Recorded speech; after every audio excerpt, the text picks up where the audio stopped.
Hi, I'm Maddie, or also Dumpster Slayer, and this is the tutorial for the backpacker baggies. If you didn't know, I live in a truck camper with my partner Jeff, and that's what we do full time, and I sew out of my mobile studio.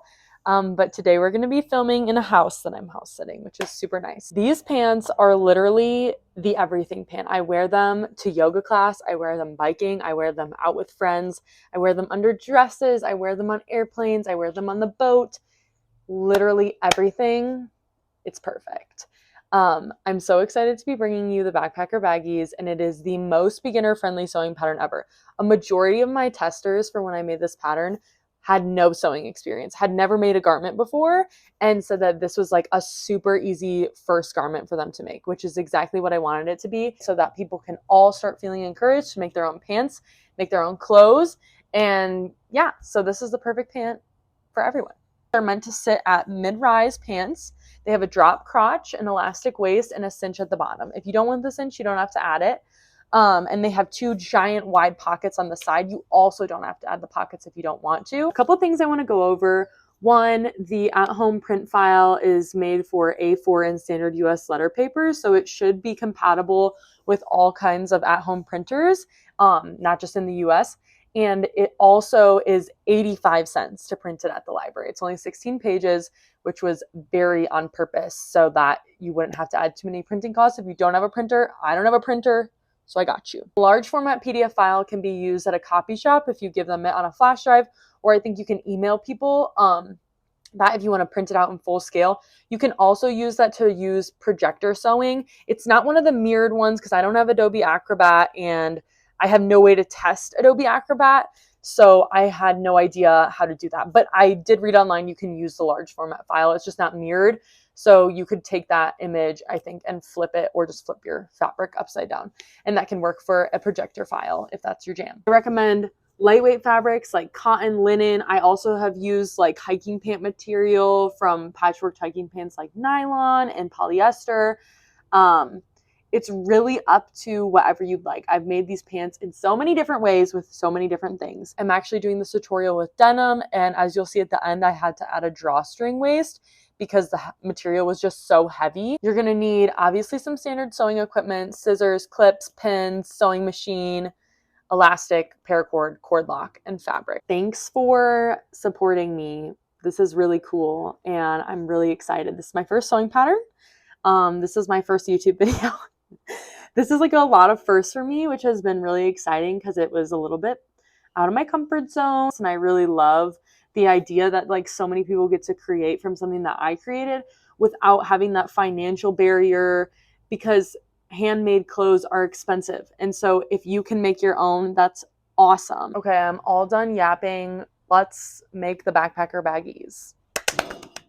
I'm starting with my pattern pieces already cut here, taking 2 of them and clipping the outside seam into place, pretty sides facing in. You'll do the same with the mirrored pieces. I'm then sewing a straight stitch along my clips and finishing off with an overlock on the raw edge. You can also use a zigzag. Repeat with the other leg. If you are adding a cinch, make sure to stop at the bottom notch and not go all the way down to the bottom. Then I'm going to iron my seam flat so it lays nicely. Next, we're going to take our pockets and cut notches about 1/4 inch from each other around the rounded spots to make them look nicer while ironing flat. My method is to just turn a couple in to the back of our fabric and iron flat. When you're done, our pocket should look like this. Then I'm going to straight stitch the top of our pocket's opening. Once I've done that, I'm going to pin my pocket into place, making sure I leave our opening open. Before you sew it on, I recommend making sure that your pockets actually line up and just kind of holding up these on your leg, just to make sure everything looks even, because that would stink if they weren't. I place my pocket about 12 inches down from the top, but you can do as high or low as you'd like. I'm then going to stitch my pocket into place by first doing a straight stitch around my pocket about 1/4 inch in. I have a little drawing in the instructions to show how I use my presser foot as a guide for this.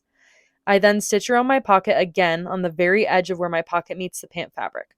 Once done, I iron my pocket flat. Repeat these steps for the other leg pocket.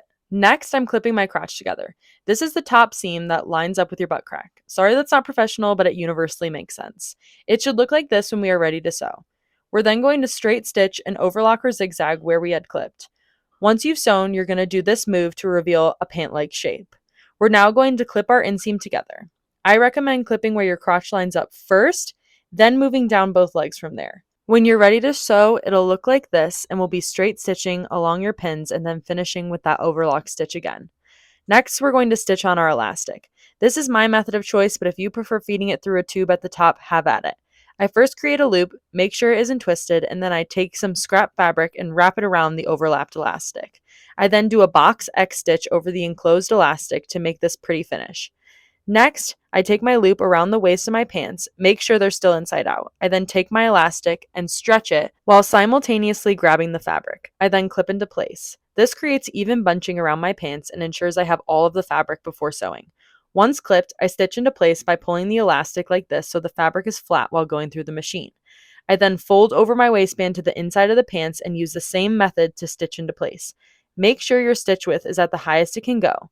I then stretch and stitch into place and make sure my elastic is tucked nicely into what will be the top of our pants. Lastly, the cinch. If you aren't adding a cinch, you can simply use this method to do a 1-inch hem. But if you are, you should have stopped sewing your outside seam at the notch that's about 3 inches up. You're going to then take that opening and pin into place by ironing it open into the back and then pinning and straight stitching down. We're then going to iron up the bottom by 1 inch. I overlocked my raw edge before I did this. I then straight stitch into place, making sure to leave open my holes for cinching. Once you're done, it's going to create this nice little tube that you can feed your paracord through. When I'm ready, I take my paracord and feed it through the cinch openings with a safety pin. I like to tie it instead of pushing it through because sometimes the rope will rip and you don't want that to happen in the middle of you cinching it. Once both rope ends are out, I melt them together so it's easier to feed through my cord lock. I then push the top down and feed the ropes through this hole that's open. Once it's on, I lay my pants at their widest and line my cord lock up with the opening. This is going to ensure that your rope isn't too big or too small and has your pants at their widest staying wide. I then knot the ends of my ropes separately and cut the excess and melt the ends. Repeat these steps on the other leg's hem, and then I like to test to make sure my cinch works. And then you did it! I am so happy with how these came out, and I can't wait to see that all you guys make. Thank you so much for supporting me and coming along this crazy journey with me. It is so freaking cool, and I'm just really grateful right now. All right, I'll see you later.